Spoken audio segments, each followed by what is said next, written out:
What does cheap chicken have to do with how we drive today? Believe it or not, a tariff on poultry started a chain reaction of international tariffs, one that still shapes the cars and trucks on our roads. In this video, we will examine how the chicken tax reshaped the American auto industry and how tariffs influenced the market's evolution over the past 6 decades.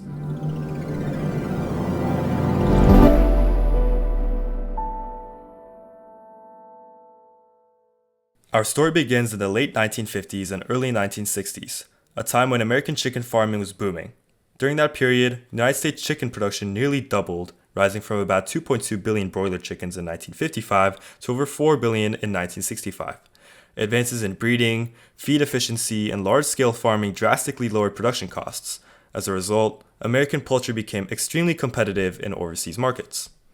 By 1962, the United States exported an estimated of 344 million pounds of poultry to Western Europe. European consumers, benefiting from lower prices, embraced American chicken imports, which rapidly took market share. But there was a problem.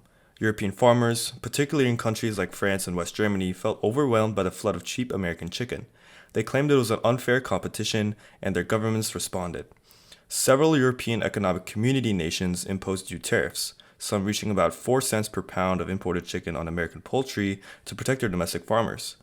While that might not seem like much, it eroded the United States' price advantage enough to worry American exporters.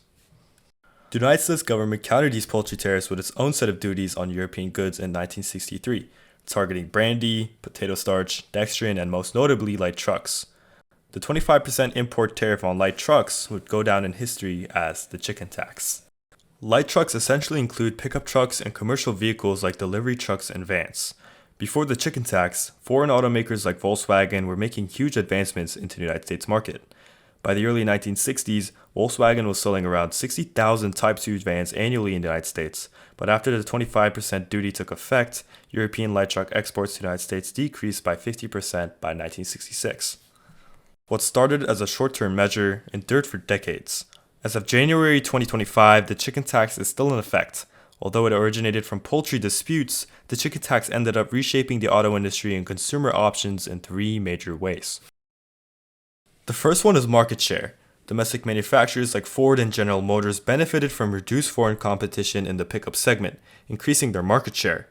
Today, 80% of the new light trucks sold in the United States are manufactured domestically, which also makes up of 69% of all the motor vehicles sold in the United States.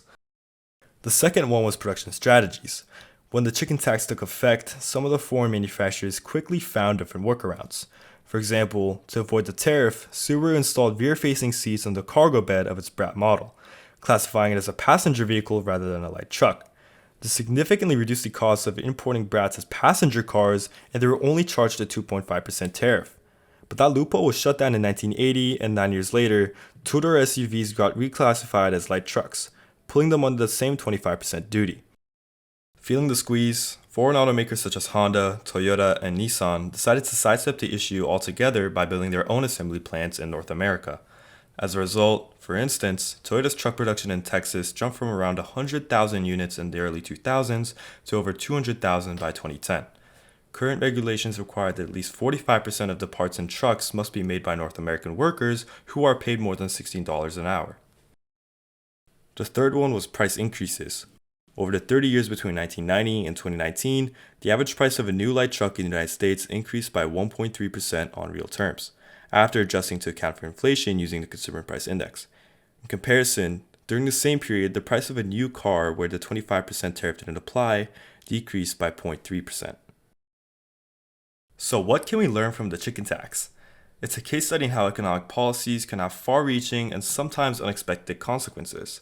What started as a tariff on chicken became a defining force in the automotive industry, influencing which manufacturers thrive in the United States light truck market, how they build their vehicles, and how much we pay at the dealership.